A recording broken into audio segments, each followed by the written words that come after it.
আসসালামু আলাইকুম ওয়া রাহমাতুল্লাহি ওয়া বারাকাতুহু। ইন্নাল হামদালিল্লাহ, নিশ্চয় সকল প্রশংসা আল্লাহ সুবহানাহু ওয়া তাআলার জন্য। নাহমাদুহু, আমরা সকলেই তার প্রশংসা করছি। ওয়া নাস্তাঈনুহু, তার কাছে একমাত্র আমরা সাহায্য প্রার্থনা করছি।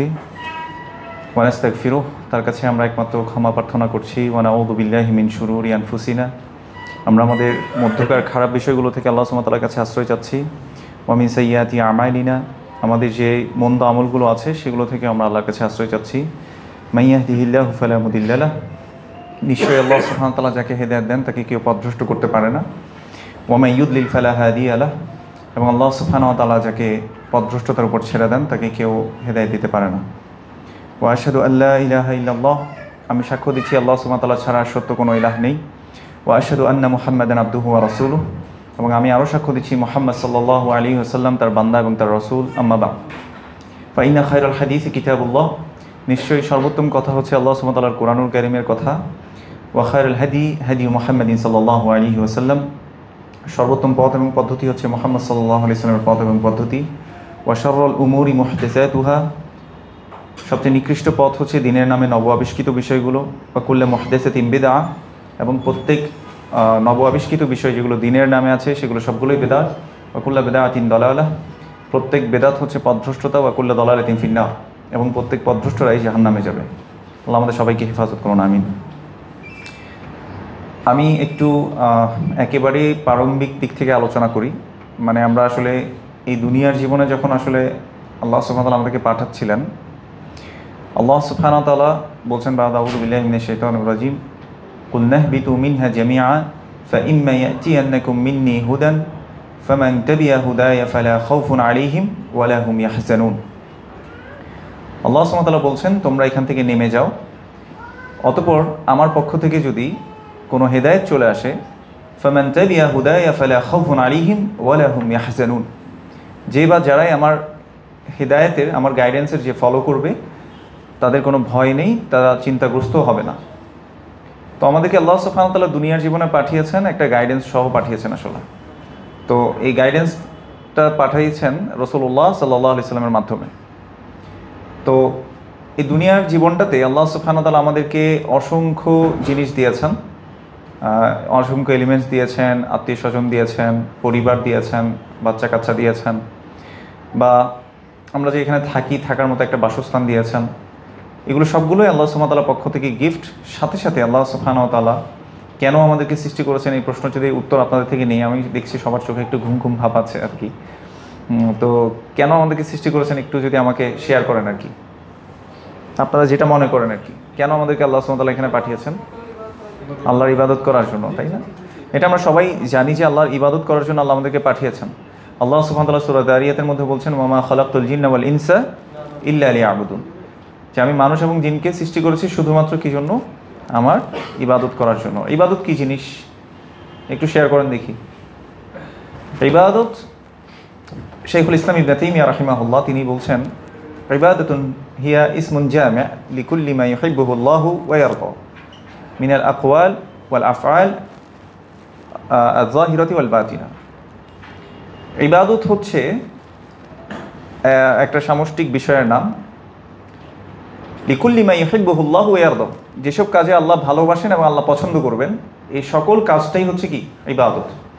ফর এক্সাম্পল, আপনি রাস্তায় হাঁটার সময় একজন পরিচিত ভাইকে দেখেছেন, পরিচিত ভাই না হোক, মুসলিম ভাই বা মুসলিম বোন, আপনি বুঝে গেছেন। আপনি তাকে দেখে, মানে ভাইরা আবার বোনকে দেখে হাসি দেন না, আমি যেটা বলবো আর কি, ভাইরা ভাইদেরকে দেখে কি করেছে? একটা হাসি দিয়েছে। একজন ভাই একজন ভাইয়ের দিকে তাকিয়ে হাসি দিলে কি হবে সাথে সাথে বলেন তো? সদাকার সওয়াব হবে। তাহলে হাসি দেওয়াটাও মাঝে মাঝে কি হয়? ইবাদত হয়। আবার মাঝে মাঝে আপনি ভাইয়ের সাথে একটু বাজারে হেঁটে গেলেন, তো এই বাজারে হেঁটে যাওয়াটাও আল্লাহ রাসূল সাল্লাল্লাহু আলাইহি সাল্লাম বলেছেন যে কেউ যদি তার ভাইয়ের প্রয়োজনে হেঁটে যায়, তাহলে আমার এই মসজিদে, অর্থাৎ মসজিদে নববীতে 1 মাস ইতিকাফ করার যে সওয়াব, তার চেয়েও আমার কাছে বেশি প্রিয়। তাহলে ভাইয়ের প্রয়োজনে হেঁটে যাওয়া শুধু, তাহলে হাঁটাটাও মাঝে মাঝে কি হয়? ইবাদত হয়। আবার মাঝে মাঝে দাঁড়িয়ে থাকাটাও কি হয়? ইবাদত হয়। মনে করেন আপনি একটা কোথাও গেলেন, সেখানে আপনার আম্মু ওয়াশরুমে গিয়েছে বা আপনার ওয়াইফ ওয়াশরুমে গিয়েছে, আপনি বাইরে দাঁড়িয়ে আছেন, ওয়েট করছেন, কারণ আপনাকে আল্লাহ সুবহানাহু ওয়া তাআলা দায়িত্ব দিয়েছেন কিনা তাদের দেখাশোনা করার, আপনি তাদের প্রোটেকশনের জন্য ওখানে দাঁড়িয়ে আছেন, বলেন তো ইবাদত হবে কিনা হবে না? তাহলে বাথরুমের বাইরে দাঁড়িয়ে থাকাটাও কি হয়? ইবাদত হয়। তাহলে মুমিনের জীবনে একজন যে বিশ্বাসী, তার প্রত্যেকটা কথা কাজ সেটা আল্লাহর ইবাদত হতে হবে। কেউ আল্লাহর ইবাদত থেকে আসলে মুক্ত হতে পারে না। হ্যাঁ, যদি আল্লাহর ইবাদত কেউ যদি না করে, তাহলে সে অন্য কারো ইবাদত করছে। অন্য কারো কিভাবে হয়? সেটা হয় আল্লাহ ছাড়া অন্য কাউকে ডাকা বা অন্য কাউকে আল্লাহর অধিকারটা দিয়ে দেয়া, এটাই তো শিরক। অথবা মানুষ নিজের নফসের নিজে কি করে? ইবাদত করে, নিজের উইমস অ্যান্ড ডিজায়ারের সে ইবাদত করে। সূরা আল জাথিয়া আয়াত নাম্বার হচ্ছে 23, আল্লাহ সুবহানাহু ওয়া তাআলা বলছেন 23, আল্লাহ সুবহানাহু ওয়া তাআলা বলেছেন আফারাআইতা মান ইত্তাখাযা ইলাহাহু হাওয়া ফাআদাল্লাহু আল্লাহু আলা ইলমিন ওয়া খাতামা আলা সামইহি ওয়া কলবিহি ওয়া জাআলা আলা বাসীরাতি ওয়া জাআলা গিশাওয়াতিন আলা বাসীরা ওয়া কামা ক্বাল। আল্লাহ সুবহানাহু ওয়া তাআলা বলছেন যে আফারাআইতা মান ইত্তাখাযা ইলাহাহু হাওয়া, তুমি কি তাকে দেখোনি যে তার নিজের উইমস অ্যান্ড ডিজায়ারকে তার ইলাহ বানিয়ে নিয়েছে? তো ইলাহ হতে হলে দুটা ক্যারেক্টারিস্টিক্স থাকতে হয়। একটা হচ্ছে কামালুল মাহাব্বা, কামালুত তাযীম, সর্বোচ্চ ভালোবাসা এবং সর্বোচ্চ সম্মান। এই দুইটা জিনিস যদি একত্রিত হয়ে যায় তখন সে ইলাহ হয়ে যায়। তো আল্লাহর প্রতি আমাদের সর্বোচ্চ ভালোবাসা থাকতে হবে, আর সর্বোচ্চ কি থাকতে হবে? সম্মান থাকতে হবে। আর এই সর্বোচ্চ ভালোবাসা আর সম্মান যার প্রতি থাকে তাকেই মানুষ কি করে বলেন তো? আনুগত্য করে। তো যেটা বলছিলাম, আমাদের প্রত্যেকটা জিনিসই ইবাদত, যদি আমরা সেটাকে সঠিকভাবে ড্রাইভ করতে পারি। মনে করেন আপনি একটা ছোট্ট ইন্টেনশন নিলেন, আপনার কাছে 10টা টাকা আছে, একদম ছোট্ট উদাহরণ দিই, 10টা টাকা আপনার আছে, সে 10টা টাকা আপনি চিন্তা করেছিলেন যে আপনি সাদাকা করবেন, কোনো একটা কারণে করা হয়নি, বাসা থেকে একটা ফোন আসছে যে এটা আনতে হবে, ওই 10 টাকায় আপনার পকেটে ছিল, আপনি 10 টাকা খরচ করে ফেলেছেন। কিন্তু আপনি আপনার ইন্টেনশনের জন্য আপনি রিওয়ার্ডেড হবেন কিনা? অবশ্যই হব। রাসূল সাল্লাল্লাহু আলাইহি ওয়াসাল্লাম কি বলেছেন যে ইন্নামাল আমালু বিন্নিয়াত ওয়া ইন্নামা লিকুল্লি ইমরিইন মা নাওয়া। এবার আসেন ইসলাম কি জিনিস। আমি একটু পিছন থেকে কেন আসতেছি, কারণ হচ্ছে আমরা যাতে এই ওয়ার্ল্ডলি লাইফটাতে আসলে কেন আসছি এটা যাতে বুঝতে পারি। আসলে আল্লাহ সুবহানাহু ওয়া তাআলা সূরা আল কাহফ, আমরা সবাই এটা জানি, 18 নম্বর সূরা, তাই না? ওখানে একটা আয়াত আছে যেখানে আল্লাহ সুবহানাহু ওয়া তাআলা বলেছেন ইন্না জাআলনা মা আলাল আরদি যিনাতাল লাহা। আল্লাহ সুবহানাহু ওয়া তাআলা বলেছেন এই পৃথিবীস্থ যত কিছু আছে আল্লাহ সুবহানাহু ওয়া তাআলা সব কিছুকে অ্যাট্রাকটিভ করেছেন, আকর্ষণীয়, মানে দেখলে কি হয় বলেন তো? পেতে মন চায়। একদম সহজ ভাষায় বলি, মনে করেন যে আপনার কাছে যদি একটা মোবাইল থাকে আর সেটার মধ্যে যদি মনে করেন যে একটু এক্সট্রা ফাংশন থাকে, কারো হাতে দেখেছেন আপনি, সাথে সাথে বলেন যে ভাই এটা কোন মডেলের? হ্যাঁ, আপনি সাথে সাথে জিজ্ঞেস করেন। একটা জুতা আপনার পছন্দ হয়েছে, সাথে সাথে আপনি জিজ্ঞেস করেন ভাই কোত্থেকে নিয়েছেন? কেউ একটা ড্রেস পরেছে, একটা জামা নিয়েছে, তখন আপনি সাথে সাথে জিজ্ঞেস করেন ভাই এটা কোত্থেকে নিয়েছেন? কারণ আপনিও পেতে চান। তো ওয়ার্ল্ডলি লাইফে যত কিছু আছে সবগুলো কি অ্যাট্রাকটিভ, আপনাকে অ্যাট্রাক্ট করছে। কিন্তু আল্লাহ সুবহানাহু ওয়া তাআলা বলেছেন ইন্না জাআলনা মা আলাল আরদি যিনাতাল লাহা। কেন এটাকে অ্যাট্রাকটিভ করেছেন আল্লাহ সুবহানাহু ওয়া তাআলা? লিনাবলুয়াহুম আইয়ুহুম আহসানু আমালা, যাতে আমি পরীক্ষা করতে পারি তাদেরকে যে কাজে কি উত্তম, মানে আল্লাহর প্রতি যে আমল করতে হবে এটাতে কে উত্তম, এটার জন্য। আরেকটা আয়াত একদম কমনলি আমরা সবাই জানি, সূরা মুলকের 2 নম্বর আয়াতে আল্লাহ সুবহানাহু ওয়া তাআলা বলছেন আল্লাযী খালাকাল মাউতা ওয়াল হায়াতা লিয়াবলুয়াকুম আইয়ুকুম আহসানু আমালা। আল্লাহ বলছেন আল্লাহ মৃত্যু এবং জীবন সৃষ্টি করেছেন যাতে এই দুইয়ের মাঝে আল্লাহ দেখতে পারেন যে তোমাদের মধ্যে কর্মে কি উত্তম। একটু খেয়াল করে দেখেন, আল্লাহ সুবহানাহু ওয়া তাআলা যখন বলছেন আল্লাযী খালাকাল হায়াতা, বলতে পারতো না যে লাইফ? ওয়াই আল্লাহ সুবহানাহু ওয়া তাআলা মেনশন ডেথ ফার্স্ট? কারণ আপনি যদি একটু চিন্তা করে দেখেন, কোনো এথিয়েস্ট বলেন, অ্যাগনোস্টিক বলেন, ডিসবিলিভার্স বলেন, কেউ কখনো ডেথটাকে কি করে না? ডিনাই করে না। করে কেউ? মানে মৃত্যু যে আমার আসবে এটাতে কারো সন্দেহ আছে? অ্যাগনোস্টিকেরও নাই, এথিয়েস্টেরও নাই, ডিসবিলিভার্স যারা আছে ওদেরও নাই। এই জন্য আল্লাহ সুবহানাহু ওয়া তাআলা মেনশন করেছে আগে ডেথ দিয়ে, দ্য আলটিমেট ট্রুথ, যেটা আমাদের কাছে আসলে প্রতিদিন একটু একটু করে এগিয়ে আসছে। তো আল্লাহ বলছেন আল্লাযী খালাকাল মাউতা, আল্লাহ ক্রিয়েটেড দ্য ডেথ, ওয়াল হায়াতা অ্যান্ড লাইফ, কেন? লিয়াবলুয়াকুম, so that he may test you, যে এই যে টেস্ট করবে আমাদেরকে বা তোমাদেরকে যে টেস্ট করবে, এই জন্য আমি এই জীবন এবং মৃত্যুকে সৃষ্টি করেছি।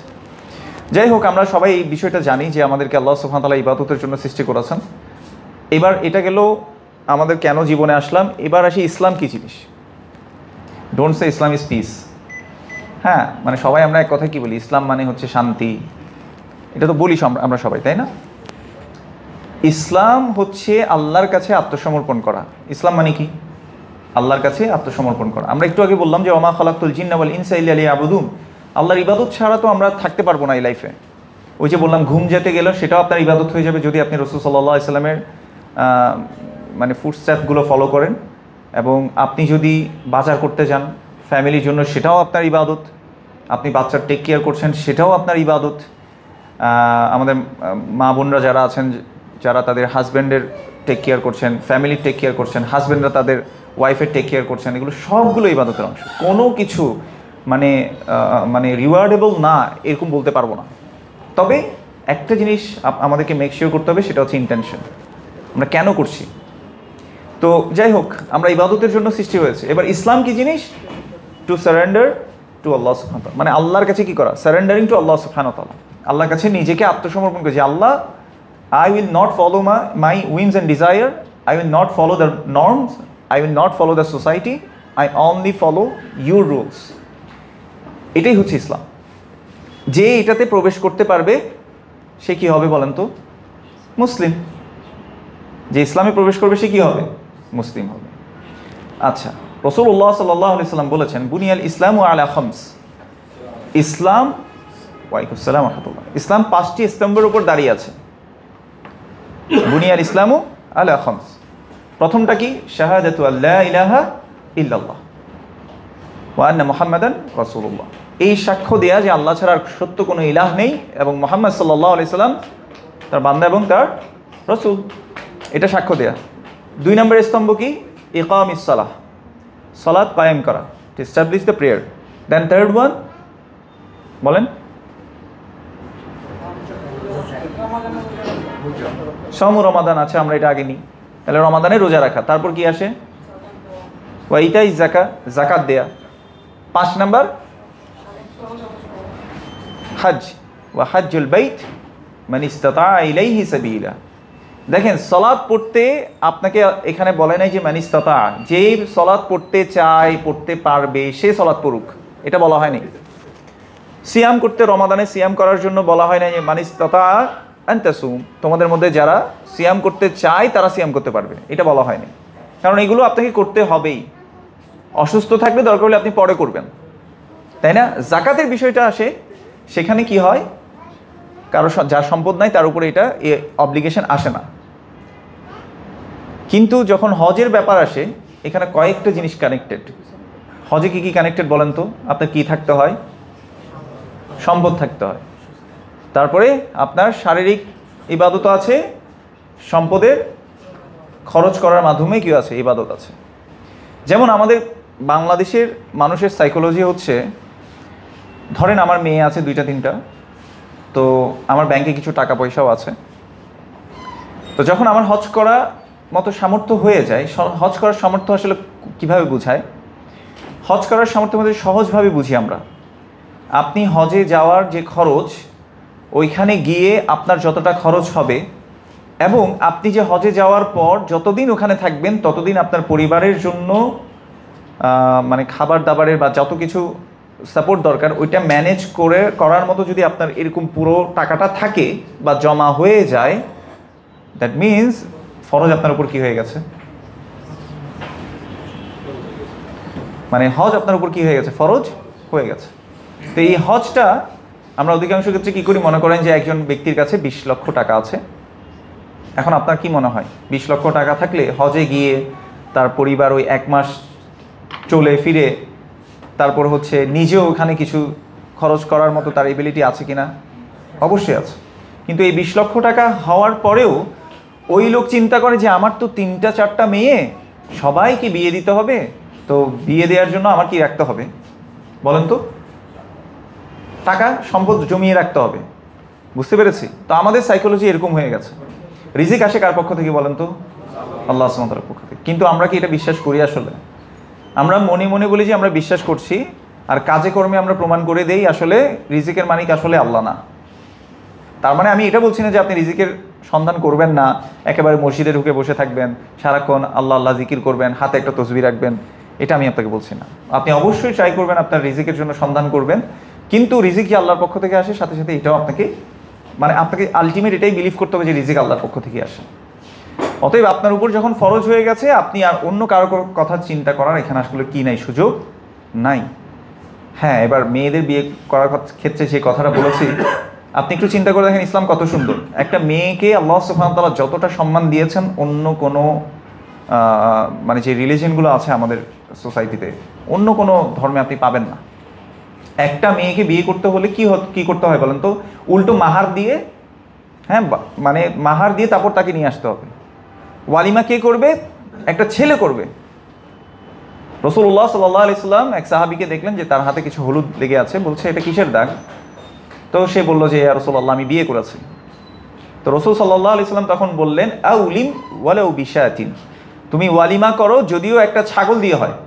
তাহলে ওয়ালিমা করবে কে? খাওয়াবে কে? ছেলে। আমাদের সমাজে খাওয়ায় কে? বুঝতে পেরেছেন আমরা কতটা মুসলিম হয়েছি আর কতটা ইসলাম পালন করছি? এমনকি আমি প্র্যাকটিসিং শব্দটা আসলে বলতে চাই না, এটা আমি খুবই অপছন্দ করি, কারণ মুসলিম মাত্রই সে প্র্যাকটিস করতে হবে। আপনি শুধুমাত্র বিলিভ করবেন তাহলে মুসলিম হতে পারবেন না। তো যারা আসলে দিন পালন করতে চায় তাদের মধ্যেও দেখা যায় এই টেন্ডেন্সি থাকে যে না খাওয়ালে না জানি কি মনে করবে। বুঝতে পেরেছেন না? আমের সিজনে যদি মেয়েকে আম না পাঠাই কি মনে করবে বেয়াই। তো এই টেন্ডেন্সি আমাদের মাথার মধ্যে আমরা এখনও রেখে দিয়েছি। আল্লাহ আমাদেরকে হেফাজত করুন, আমিন। তো যাই কথা বলছিলাম যে মুসলিম কিভাবে হবে, তিনটা কন্ডিশন ফুলফিল করতে হয় একজন ব্যক্তিকে মুসলিম হতে হলে। প্রথমটা কি? ইসতিসলামু লিল্লাহি বিত-তাওহীদ, সারেন্ডারিং টু আল্লাহ সুবহানাহু ওয়া তাআলা by maintaining the oneness of Allah সুবহানাহু ওয়া তাআলা। আল্লাহর একত্ববাদ আপনি ঠিক রেখে আল্লাহর কাছে আত্মসমর্পণ করা। তার মানে মাঝে মাঝে একটু উইনস অ্যান্ড ডিজায়ারকে ফলো করলেন, মাঝে মাঝে সোসাইটির নর্মগুলো ফলো করলেন, হ্যাঁ, সাথে সাথে আল্লাহকেও মানলেন। তা আবার আমাদের বাঙালির তো আবার একটা কথা বলে, আল্লাহও লাগে ইল্লাও লাগে, শুনেছেন কিনা? তো আল্লাহ হেফাজত করুক। তো এরকম যাতে না হই, তো প্রথম কন্ডিশন কি? মুসলিম হতে হলে আল্লাহর কাছে কি করা? আত্মসমর্পণ করা, আল্লাহর তাওহীদকে বাস্তবায়ন করে, মানে তাওহীদ মেনটেন করে আপনি কি করবেন? আল্লাহর কাছে আত্মসমর্পণ করবেন। 2 নাম্বার, ওয়াল ইনকিয়াদু লাহু বিত-তাআহ, আপনি আপনার নিজেকে বেঁধে ফেলবেন কিসে? আল্লাহর আনুগত্যে। আল্লাহর আনুগত্যে কি করবেন? নিজেকে বন্দি করে ফেলবেন। 3 নাম্বার কন্ডিশন টু বি এ মুসলিম, সেটা কি?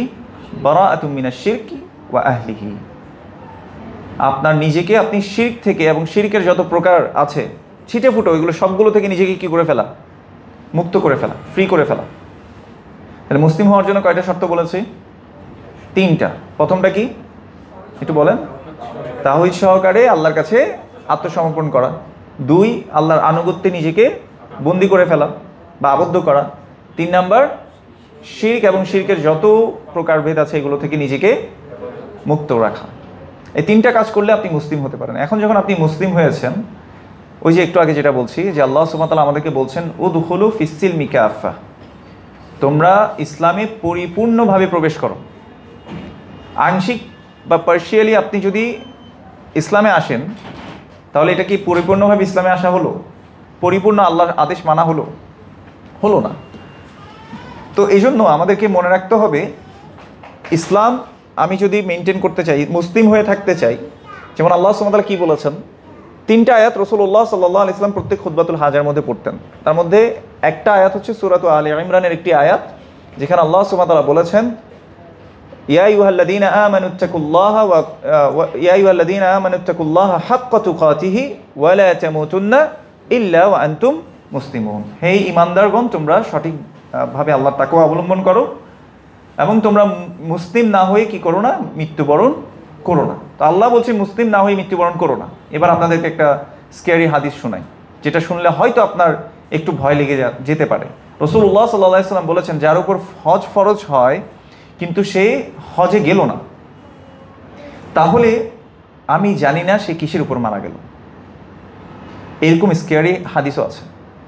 মানে আপনার হজ ফরজ হয়ে গেছে, আমি একটু আগে বলেছি হজ কখন ফরজ হয় বলেন তো?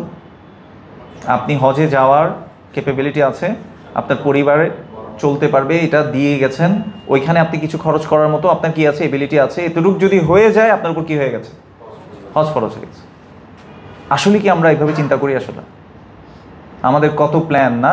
মানুষ কি করে জানেন, আমরা দেখেন ওই যে আমরা একটা হাদিসের প্রথম অংশ সবাই মানি, ইন্নামাল আমালু বিন্নিয়াত, প্রত্যেকটা কাজ নিয়তের উপর নির্ভরশীল। পরবর্তী অংশ কি বলেন তো, ওয়ালিকুল্লি ইমরিইম মা নাওয়া, প্রত্যেক ব্যক্তি তাই পাবে যা সে নিয়ত করেছে। আজকের এই সেশনটা নিয়ে যদি আমি আপনাকে একটু উদাহরণ দিই, ফর এক্সাম্পল আজকে আপনি চিন্তা করলেন যে ও আজকে তো মঞ্জুরিলাই স্যার আসবে, একটু ঘুরে আসি। তো ওয়ালিকুল্লি ইমরিইম মা নাওয়া, আপনি যা নিয়ত করেছেন আপনি সেটাই পাবেন। আর আজকে যদি আপনি চিন্তা করেন যে এই হাজ সেশনে গিয়ে ওরিয়েন্টেশন প্রোগ্রামটাতে এসে আমি কিছু শিখবো টু প্লিজ আল্লাহ সুবহানাহু ওয়া তাআলা, then you will get this, আপনি ওইটাই পাবেন ইনশাআল্লাহ। আমি কি বুঝাতে পেরেছি? এখন আমরা টাকা জমাই কেন জানেন? ভবিষ্যতে যদি আমার অসুখ হয়, এখানে এরকম আছে না মানুষ, আমাদের সমাজে আছে কি না বলেন তো? সে টাকাটা জমাচ্ছেই কি জন্য? To get sick. তারপর বলেন কি করবে এটা দিয়ে? চিকিৎসা করার জন্য ওই টাকাটা রেখেছে। ওয়ালিকুল্লি ইমরিইম মা নাওয়া। এই জন্য in the first place you have to make your intention pure. আপনি টাকা জমাবেন, জমান, কিন্তু সেটা করবেন হজ করার জন্য। টাকা জমাবেন, আপনি পুয়ার পিপলকে কি করবেন? সাহায্য করবেন। এটার জন্য আপনি কি করবেন? টাকা জমাবেন। আপনি টাকা জমাবেন, ইসলামের সাহায্যকারী হয়ে যাবেন এই জন্য।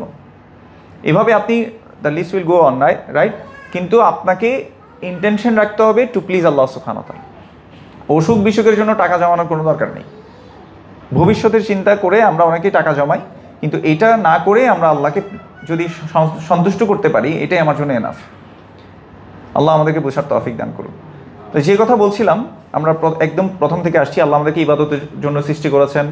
ইবাদত কি কি জিনিস একটু কেউ শেয়ার করেন দেখি, কি বলেছি একটু বলতে হবে তো।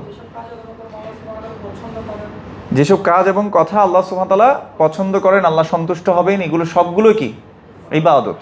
সেটা হতে পারে মিনাল আকওয়াল, কথার মাধ্যমে, ওয়াল আফআল, কাজের মাধ্যমে, আয-যাহিরা, সেটা হতে পারে অ্যাপারেন্ট, দেখা যাচ্ছে বাহ্যিকভাবে, অথবা হতে পারে সেটা কি আল বাতিনা, সেটা হতে পারে অপ্রকাশ্য। কারণ আপনি যখন ইন্টেনশন করছেন, বলেন তো ইন্টেনশন কোথায় থাকে? হার্ট, তাই না? এটা তো কাউকে দেখাইতে পারে না আপনার ইন্টেনশন এটা ছিল। হ্যাঁ, কোনো একটা কাজ করার পরে যখন দেখে না, মানে যে মানুষ ভুল করে ফেলছে, তো জিজ্ঞেস করছে এটা কেন করছো? না না ভাই, আমার ইন্টেনশন ভালো ছিল। তো no one can prove the good intention and the bad intention. এটা প্রুভ করতে পারে কেউ? কাউকে পারে না। তো এটা জানেন কে বলেন তো? আল্লাহ। ইন্নাহু আলিমুম বিযাতিস সুদূর। আল্লাহ সুবহানাহু ওয়া তাআলা আমরা হার্টের মধ্যে কি লুকিয়ে রেখেছি সেটাও জানেন কে? আল্লাহ সুবহানাহু ওয়া তাআলা। তো এই যে উনি হার্টটাকে সৃষ্টি করেছেন, আমরা এটা চিন্তা করি যে ওনাকে আমরা আসলেই খুশি করতে আসলেই আমরা উদ্যোগ নিয়েছি কিনা, নিজের লাইফটাকে কি ওভাবে সাজাচ্ছি কিনা। হজ এটা মানে আপনার সামর্থ্য হলে আপনি করবেন, কিন্তু এই সেশন থেকে আপনি একটা জিনিস নিয়ে যান যে আজকে থেকে আমি এমন কোনো কাজ কথা বলবো না, এমন কোনো ইন্টেনশন করব না যেটা করলে আল্লাহ রাগ করবেন। ঠিক আছে ইনশাআল্লাহ? এবার হজ কেন করবেন দেখেন, আপনার যদি সামর্থ্য হয়ে যায়, এর চেয়ে বড় নিয়ামত আর হতে পারে না। আল হাজ্জুল মাবরুর লাইসা লাহু জাযাউন ইল্লাল জান্নাহ, ও কামা ক্বাল আলাইহিস সালাতু ওয়াস সালাম। রাসূল সাল্লাল্লাহু আলাইহি ওয়াসাল্লাম বলেছেন, আল হাজ্জুল মাবরুর, যদি কবুল হজ কারো হয়ে যায়, লাইসা লাহু জাযাউন ইল্লাল জান্নাহ, তাহলে জান্নাত ছাড়া আর অন্য কোনো প্রতিদান আল্লাহ দেন না। তার মানে হচ্ছে জান্নাতই একমাত্র কি প্রতিদান। এমনকি কেউ যদি হাজ থেকে ফিরে আসে আর তার হাজ যদি কবুল হয়ে যায়, রাজা ফি বাইতিহি ওয়ালাদাতহু কাওয়ালাদাতহু উম্মু, ও কামা ক্বাল আলাইহিস সালাতু ওয়াস সালাম, সে বাসায় এমনভাবে ফিরে আসে যেন একজন নিউ বর্ন বেবি। আপনার বেবি যখন মানে কোনো কিছু বুঝতেছে না, ওর কোনো গুনাহ থাকে, সব কিছু কী হয়ে গেছে, ওয়াইপ আউট হয়ে গেছে, তাই না? রাসূলুল্লাহ সাল্লাল্লাহু আলাইহি ওয়াসাল্লাম বলেছেন, কেউ যদি হাজ তার মাবরুর হয়, কবুল হয়, সেই ঘরে ফিরে আসে এভাবে, ইয়াউমা ওয়ালাদাতহু উম্মুহু, তার মা তাকে যেভাবে জন্ম দিয়েছে, the first day he came into this world. ওই দিনটা যেমন ছিল, মানে একদম ক্লিন একটা বুক ছিল, বুক অফ ডিডটা একদম ক্লিন, ঠিক তেমনি তার বুক অফ ডিড কী থাকে, মানে একদম সিনলেস থেকে হয়ে যায়, একদম সব কিছু রিমুভ করে দেয় আল্লাহ সুবহানাহু ওয়া তাআলা। তো এটা কি আমরা চাই না? এই জন্য আপনি একটা জিনিস চিন্তা করে দেখেন, আপনার টাকা থাকুক আর না থাকুক, আজকে অন্তত এখানে আমরা যারা আসছি একটা নিয়ত করে ফেলি যে আল্লাহ, আমি অবশ্যই, আমার যদি কখনো সামর্থ্য হয় এবং আল্লাহ আমি তোমার কাছে আশা করি তুমি আমাকে দিবা, আমি অবশ্যই হাজে যাব, পারবো ইনশাল্লাহ। আল্লাহর কাছে চান, কেঁদে কেঁদে চান, আল্লাহ অবশ্যই কবুল করবে। আপনার টাকা নাই তো আপনি বুঝবেনও না যে কোত্থেকে হাজের ব্যবস্থা হয়ে যাবে, কারণ তিনি পারেন। ইন্নাল্লাহা আলা কুল্লি শাইইন কাদির। অনেক সময় আমাদের মা বোনরা চিন্তা করে যে, মনে করেন যে হাজব্যান্ড যখন হাজে গেছে আর তুমি তো চলে গেছো, নিজে একটু মন খারাপ হয় বা অন্য আত্মীয় স্বজনের মন খারাপ হয়। আচ্ছা, একটা জিনিস চিন্তা করে দেখেন, ইব্রাহিম আলাইহিসসালামের সাথে হাজ কানেক্টেড না? চিন্তা করে দেখেন, ইব্রাহিম আলাইহিসসালাম যখন 80 বছর বয়সে গেলেন, আল্লাহর কাছে এবার সন্তান চাচ্ছে, রব্বি হাবলি মিন লাদুনকা যুররিয়াতান তাইয়্যিবা, আল্লাহর কাছে নেক সন্তান চাচ্ছে। সম্ভব 80 বছর বয়সে? যখন সুসংবাদ দেওয়া হলো তখন নিজেই অবাক হয়ে গেল আবার, যে আল্লাহ, আমি তো নিজেও বার্ধক্যে পৌঁছে গেছি, আমার স্ত্রীও বন্ধা হয়ে গেছে, তার মানে তারও আর সক্ষমতা নয়। তো আল্লাহ সুবহানাহু ওয়া তাআলা দেখিয়ে দিচ্ছে যে আল্লাহ এইভাবেই দেন। তা আল্লাহ দিতে পারেন কি না? অবশ্যই পারেন। ইন্নাল্লাহা আলা কুল্লি শাইইন কাদির, আল্লাহ সকল কিছুর উপর ক্ষমতাবান। এটা যদি আমি বিশ্বাস করি, তাহলে যার, এটা তো ওনার কাছে দিয়ে দিলাম আমি। এই জন্য তাওয়াক্কুলের একটা আলাদা মজা আছে। তাওয়াক্কুল একটা ইবাদত না? আল্লাহর কাছে সব কিছু ন্যস্ত করে দেয়া, আল্লাহর কাছে সব কিছু দিয়ে দেয়া। আপনি কাজটা করলেন, আপনার কাজ হচ্ছে দোয়া করা, বিশেষ করে ফ্যামিলি মেম্বারদের মধ্যে যারা মহিলারা আছেন। আর পুরুষদের কাজ হচ্ছে নিজের কাজ করতে থাকা আর আল্লাহর কাছে চাইতে থাকা, যে আল্লাহ তুমি আমাকে হাজের টাকা ম্যানেজ করে দাও, আমি তোমার ঘর যেতে চাই। তো এটা করলে বলেন তো আল্লাহ সাহায্য করবেন না ইনশাআল্লাহ? কেউ যদি আল্লাহকে ডাকে, আল্লাহ অবশ্যই তার ডাকে সাড়া দেয়। রাসূলুল্লাহ সাল্লাল্লাহু আলাইহি ওয়াসাল্লাম এই জন্য বলেছেন, মা মিন মুসলিমিন ইয়াদউ বিদাওয়াতিন লাইসা ফিহা ইসমুন ওয়ালা কাতিআতু রাহিমিন ইল্লা আ'তাহু আল্লাহু বিহা ইহদা সালাস। কেউ, কোনো মুসলিম যদি আল্লাহর কাছে দোয়া করে, আল্লাহ সুবহানাহু ওয়া তাআলা অবশ্যই তার দোয়ার জবাব দিবে ওয়ান অফ 3 ওয়েজ। আপনাকে 3 ভাবের একভাবে আল্লাহ জবাব দিবেনি। প্রথমটা কি? ইম্মা আন তুআজ্জালা লাহু দাওয়াতাহু, আল্লাহ সুবহানাহু ওয়া তাআলা হয়তো সে যেটা দোয়া করেছে আল্লাহ সুবহানাহু ওয়া তাআলার সাথে সাথেই তার দোয়াটা কি করে দিবেন? অ্যাকসেপ্ট করে তাকে দিয়ে দিবেন। 2 নাম্বার, ওয়া ইম্মা আইয়াদাখিরাহা ফিল আখিরাহ, ওই দোয়াটাকে আল্লাহ সুবহানাহু ওয়া তাআলা প্রিজার্ভ করে রাখবেন, ডে অফ জাজমেন্টে আপনাকে এটার জন্য কি দিবেন? বিনিময় দিবেন, রিওয়ার্ড করবেন আল্লাহ সুবহানাহু ওয়া তাআলা। থার্ড ওয়ে, ওয়া ইম্মা আইয়াসরিফা আনহু মিনাস সুই মিথলাহা, ওকামা ক্বালা আলাইহিস সালাতু ওয়াস সালাম, দোয়ার সমপরিমাণ একটা বিপদ আপদ কষ্ট দুঃখ আপনার লাইফ থেকে আল্লাহ কি করে দিবেন? দূর করে দেবেন। তাহলে বলেন তো আপনার দোয়া ফেরত গেল কিনা? হয় যেটা চেয়েছেন সেটা দিবে, নয় আখিরাতে এটা আপনাকে প্রতিদান দিবে, নয় আপনার কোনো বিপদ আপদ কষ্ট দুঃখ দূর করে দিবে। শুধু একটা কাজ করতে পারবেন না, দোয়া করার পর বলতে পারবেন না, হায় হায় এত দোয়া করলাম আল্লাহ তো আমার কথা শুনলো না। এইটা বললে আপনার দোয়া শেষ। মানে সেটা হচ্ছে যে আপনি তখন কি করে ফেলেছেন? তাড়াহুড়ো করে ফেলেছেন। অতএব আমরা দোয়া করতে থাকি, দোয়াটাও ইবাদত। হ্যাঁ, একটা জিনিস আপনার যেটা চাচ্ছি, ওয়ার্ল্ডলি লাইফ তো মানে আমাদের শেষ হয়ে যাবে, একটা সময় থাকবে না। কিন্তু আমি যদি আমার সাথে ইন্টেনশনটা মানে পিওর হয়, আল্লাহ সুবহানাহু ওয়া তাআলা অবশ্যই সেটা কি করবেন? কবুল করবেন ইনশাআল্লাহ। এখন ইব্রাহিম আলাইহিস সালাম যখন সন্তান তিনি পেলেন, ছোট ইসমাইল আলাইহিস সালামকে হাজার আলাইহিস সালামের মাধ্যমে পেয়েছেন তিনি। এই ছোট অবস্থায়, আপনাদের এখানে অনেকের বাচ্চা আছে তাই না? যাদের বাচ্চা নাই তাদের ভাই বোন বা আত্মীয় স্বজনের মধ্যে অনেক ছোট বাচ্চাদেরকে আপনারা দেখেন। এই যে ছোট বাচ্চা সহ নিউবর্ন বেবি, তাকে আল্লাহ সুবহানাহু ওয়া তাআলা আদেশ করে বলেছেন তাকে রেখে আসো কোথায়? এই মক্কায়, যেখানে মানুষ হজ করতে যায়। সেই মক্কায় তখন কোনো কিছু ছিল? আসলে কিছুই ছিল না। আপনার বাবুটার কথা একটু চিন্তা করে দেখেন। যারা মা বোনরা আছেন ওরা একটু হাজব্যান্ডের কথা চিন্তা করেন, যে আপনার হাজব্যান্ড যদি আপনাকে ওই জায়গায় রেখে আসতো, এমন কিছু বলছেও না, কিন্তু আদেশটা পেয়েছে কে? ইব্রাহিম আলাইহিস সালাম। রেখে আসার সময় হাজেরা আলাইহিস সালাম বারবার জিজ্ঞেস করছেন যে আপনি কোথায় যাচ্ছেন, কোথায় যাচ্ছেন? কিছু আনসার করছেন না। প্রশ্ন করেছে এটা কি আল্লাহর আদেশ? তখন তিনি কিছুই বলতে পারলেন না, মাথাটা জাস্ট নিচু করে রাখলেন, কারণ যেহেতু আল্লাহ বলতে বা তিনি বলার মতো ইয়া ছিল না। তখন হাজেরা আলাইহিস সালাম সাথে সাথে কি বলেছেন বলেন তো, যে যদি তাই হয় তাহলে আল্লাহই আমাদের কি করবেন, টেক কেয়ার করবেন। আজকে তো আমাদের সমাজে এরকম ওয়াইফ আমরা আশা করতে পারি, কি মনে হয়? এই জন্য মা বোনদেরকে বলবো যে আপনাদের মেয়েদেরকে এটা শিখাবেন। আল্লাহর আদেশের ক্ষেত্রে হাজব্যান্ডের জন্য সাপোর্টিভ হওয়া, আমরা নিজেরাও হব, আমাদের মেয়েদেরকেও শিখাবো। আপনারা যারা পিতা আছেন, যারা ফাদার আছেন, তারা তাদের মেয়েদেরকে শিখাবেন সেই জিনিসটা। যাই হোক, এরপর কি হলো দেখেন, এই বাবু যখন মানে তারপর তো ইব্রাহিম আলাইহিস সালামের এই একটা আবেগ ঘন মুহূর্ত, যে বউ আর বাচ্চাকে রেখে আসতেছে, জানে না ওখানে কোনো মানুষ নাই, কোনো গাছপালা নাই, কোনো পানি নাই, কিচ্ছু নাই, ওরকম একটা জায়গায় যখন রেখে চলে আসতেছে, কিছু দূর এসে তিনি হাত তুলে আল্লাহর কাছে দোয়া করেছেন। তো এই যে দোয়া করা, তখন তো আবেগ আপ্লুত হয়েই দোয়া করেছেন। আপনারা এখনও মক্কায় গেলে দেখতে পাবেন যে ওখানে অনেক ফল ফ্রুট পাওয়া যায়, ফ্রুটসের অনেক সমারোহ। এটা একমাত্র ইব্রাহিম আলাইহিস সালামের এই দোয়ার বারাকা ওখানে এখনও আছে। এমন কোনো ফ্রুটস নাই যেটা ওখানে আপনি আসলে পাবেন না, মানে এত ফ্রুট হয় ওখানে। যাই হোক, আল্লাহ সুবহানাহু ওয়া তাআলা এই যে আমরা যাব, এটা যাতে আমরা অনুভব করি যে ইব্রাহিম আলাইহিস সালামের দোয়ার এই বারাকাটা ওখানে দেখা যায়। এরপর দেখেন, যখন ইব্রাহিম আলাইহিস সালাম একটু বড় হলো, আল্লাহ সুবহানাহু ওয়া তাআলা আদেশ করলেন ইব্রাহিম আলাইহিস সালাম এবং ইসমাইল আলাইহিস সালামকে যাতে তারা একটা ঘর নির্মাণ করে, মানে যেটা আমরা এখন মক্কা হিসেবে চিনি, আল্লাহর ঘর হিসেবে চিনি, বাইতুল্লাহ বানানোর জন্য নির্দেশ দিয়েছেন।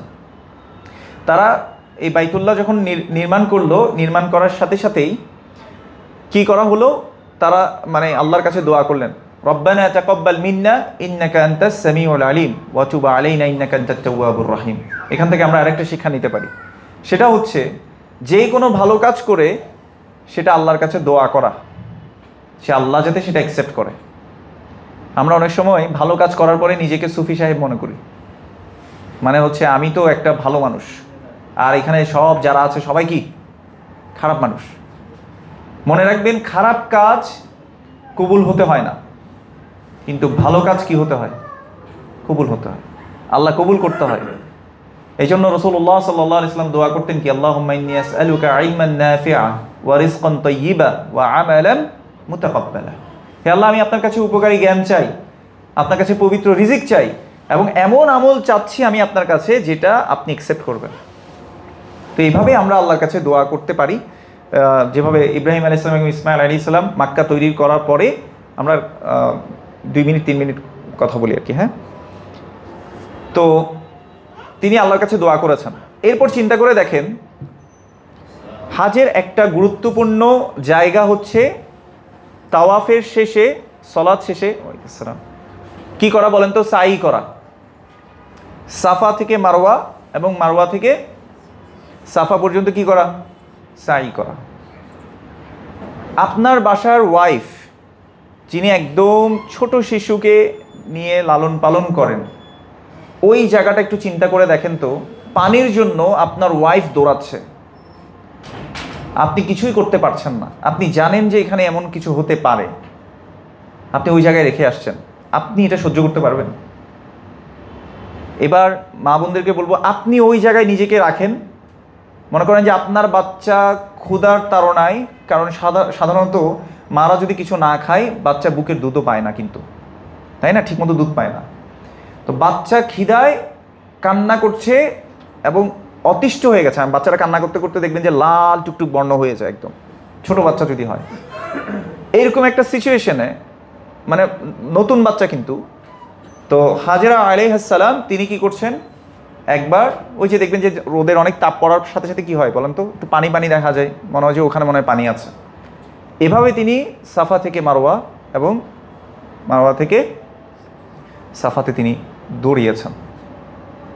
এটা নিতে পারছেন আপনারা, মানে এই জিনিসটা ওইখানে গিয়ে যাতে আপনি অনুভব করতে পারেন। আসলে আপনি যখন যাচ্ছেন যে এইভাবেই, মানে আমাদের ইব্রাহিম আলাইহিস সালাম আমাদের পিতা না, মিল্লাতা আবিকুম ইব্রাহিম, আল্লাহ সুবহানাহু ওয়া তাআলা বলছেন তোমাদের বাবার যে মিল্লা সেটার উপর, তাহলে হাজেরা আলাইহিস সালাম আমাদের মা, তিনি এইভাবে দৌড়িয়েছেন। আপনার নিজের মায়ের কথা যদি চিন্তা করেন, যে আমি ছোট থাকতে আমার আম্মা এইভাবে দৌড়াইছেন, এটাও তো আমরা নিতে পারবো না। বুঝতে পারতেছি আমরা কথাটা? তো হাজের এই শিক্ষাটা হচ্ছে এখনো পর্যন্ত আল্লাহ সুবহানাহু ওয়া তাআলা এত সম্মানিত করেছেন হাজেরা আলাইহিস সালামের এই কাজটাকে, এটা যতদিন পর্যন্ত কিয়ামত না হবে, যতজন হাজে যাবে, যতজন ওমরাতে যাবে, ততজন এই সাই যদি না করে, বলেন তো তার ইয়াটা পুরা হবে কিনা? তো এটা আল্লাহ সুবহানাহু ওয়া তাআলা একটা সাইন হিসেবে রেখে দিয়েছেন। এরপর যখন আপনি তাওয়াফ করছেন, তাওয়াফের সময় আসলে দেখেন একটা জিনিস, আপনি ঘুরে ঘুরে যাচ্ছেন, তাই না? মানে আপনি আল্লাহর জন্য, ওই যে বললাম না, আল্লাহর জন্য দাঁড়িয়ে থাকা, আল্লাহর জন্য বসা, আল্লাহর জন্য শোয়াটাও ইবাদত হয়। তো আল্লাহর জন্য আপনি হাঁটছেন, আল্লাহর জন্য আপনি এই সার্কেল করে আপনি বোঝাতে চাচ্ছেন এই সার্কেলের সেন্টার হচ্ছে কে? আল্লাহ। আপনি তাওহীদটাকে মেনটেন করছেন, এইটাকে প্রত্যেকটা জায়গায়। এরপর আরাফাতে আপনি দেখেন কেন এর সব কাজ শেষ হলে আপনি মাথার চুল ফেলে দিচ্ছেন। মানুষের সবচেয়ে বেশি সম্মান, যেমন দেখেন আমাদের সমাজে তো যখন চুল চলে যায় তখন একজন এক এক রকম কথা বলে, যদি চুল চলে যাওয়াটা কোনো দোষের কিছু না, তাই না? সবচেয়ে মানে মানুষের সৌন্দর্যটা আসলে কোথায়? চুলে, তাই না? এই যে চুলের একটা জায়গা, তখন আপনি এটাকে কি করছেন? শেভ করে ফেলে দিচ্ছেন। কেন? To be a humble person, or আপনি হিউমিলেশনের একদম সর্বোচ্চ নিম্ন জায়গায় গিয়ে আপনি আল্লাহকে দেখাতে চাচ্ছেন যে আল্লাহ তোমার জন্য আমি, আপনাকে যদি আমি এখন 10,000 টাকাও দেই, আপনার যদি সুন্দর একদম মানে চুল থাকে, আপনি ফেলবেন? আপনাকে বললে দৌড় ভাই, মানুষ আমাকে কি বলবে, দেখতে বিশ্রী লাগবে, নানা চিন্তা ভাবনা করবো, কিন্তু ওখানে ওই চিন্তা করার সুযোগ আছে। আপনি আল্লাহর জন্য এই জিনিসটা করলেন, ফেলে দিলেন। একই কাপড়ে সবাই যাচ্ছেন, আপনি চাইলেও সেখানে এত গর্জিয়াস কোনো কাপড় আপনি পরতে পারছেন না, তাই না? সেম কাপড়ে চলে যাচ্ছেন। তারপরে কি আপনি সেলাই ছাড়া কাপড় পরছেন, কেন করছেন? টু প্লিজ আল্লাহ সুবহানাহু ওয়া তাআলা। আর আপনি আল্লাহর গেস্ট হয়ে গিয়েছেন, সবচেয়ে বড় কথা হচ্ছে সেটা। আপনি ওখানে গিয়ে যখন বলছেন লাব্বাইক আল্লাহুম্মা লাব্বাইক, আপনি বলছেন যে আল্লাহ আমি উপস্থিত হয়েছি। তারপর আপনি আল্লাহর একত্ববাদের লা শারীকা লাকা লাব্বাইক ইন্নাল হামদা, আপনাকে যে আল্লাহ সুবহানাহু ওয়া তাআলা গেস্ট হিসেবে অ্যাকসেপ্ট করেছে, এর চেয়ে বড় নিয়ামত হতে পারে? হোস্টকে আল্লাহ, গেস্টকে আপনি। তো এইটা হচ্ছে হাজ। আল্লাহ সুবহানাহু ওয়া তাআলা আপনাকে এখানে যে অপরচুনিটি দিয়েছেন, আমার মনে হয় যে নিজে এটাকে আমাদের অনুভব করা উচিত। এবং যারা আমাদের আত্মীয় স্বজনদের মধ্যে হয়ে মানে এখনও যাচ্ছেন না, কিন্তু তাদের হজ ফরজ হয়ে গেছে, আমার মনে হয় যে তাদেরকেও একটু আপনারা কাউন্সিলিং করতে পারেন এই জায়গাতে। আল্লাহ আমাদের সবাইকে তৌফিক দান করুন। অনেক কথা বলা ছিল আসলে, যেহেতু সময় স্বল্প। আল্লাহ সুবহানাহু ওয়া তাআলা আপনাদের এই কষ্ট করে আশাটাকে কবুল করে নিন, আমিন। এবং আল্লাহ সুবহানাহু ওয়া তাআলা আমাদের সবাইকে হজ করার তৌফিক দান করুন। এবং আরেকটা হাদিস এখানে বলার ইচ্ছা ছিল, যদি আমি সারমর্মটা বলে দিই। রাসূল সাল্লাল্লাহু আলাইহি ওয়াসাল্লাম যখন বলছিলেন যে ইন্নাল্লাহা ফারাদা আলাইকুমুল হজ, আল্লাহ সুবহানাহু ওয়া তাআলা নিশ্চয়ই তোমাদের উপর হজকে ফরজ করেছেন, অব্লিগেটরি করেছেন, তখন রাসূল সাল্লাল্লাহু আলাইহি ওয়াসাল্লামকে সাহাবারা জিজ্ঞেস করছে, ইয়া রাসূলুল্লাহ ফি কুল্লি আম, প্রত্যেক বছরে কি? তখন রাসূল সাল্লাল্লাহু আলাইহি ওয়াসাল্লাম চুপ ছিলেন। এবং চুপ থাকার কারণটাও তিনি বলেছেন, যদি আমি নাম বলি তাহলে লাওয়াজাবাত, তাহলে এটা কি হয়ে যাবে? ফরজ হয়ে যাবে, প্রত্যেক বছর করা। তার মানে উনি এখানে এটা বলে বুঝাতে চেয়েছেন যাদের আসলে সামর্থ্য, তারা বারবার যাওয়া উচিত। বারবার কি করা উচিত? যদিও রাসূল সাল্লাল্লাহু আলাইহি ওয়াসাল্লাম লাইফে একবার করেছেন, কিন্তু আমাদের যদি সামর্থ্য থাকে তাহলে বারবার যাওয়া, এটাও আমরা যেতে পারি ইনশাআল্লাহ। আল্লাহ সুবহানাহু ওয়া তাআলা আমাদের সবাইকে কবুল করে নিন। যা বললাম আগে, আমাকে আল্লাহ সুবহানাহু ওয়া তাআলা আমল করার তৌফিক দান করুন, এবং আপনাদেরকে আল্লাহ সুবহানাহু ওয়া তাআলা আমল করার তৌফিক দান করুন। হাযা ওয়া সাল্লাল্লাহু আলা নবিয়িনা মুহাম্মদ ওয়া আলা আলিহি ওয়া সাহবিহি আজমাইন। আসসালামু আলাইকুম ওয়া রাহমাতুল্লাহি ওয়া বারাকাতুহু।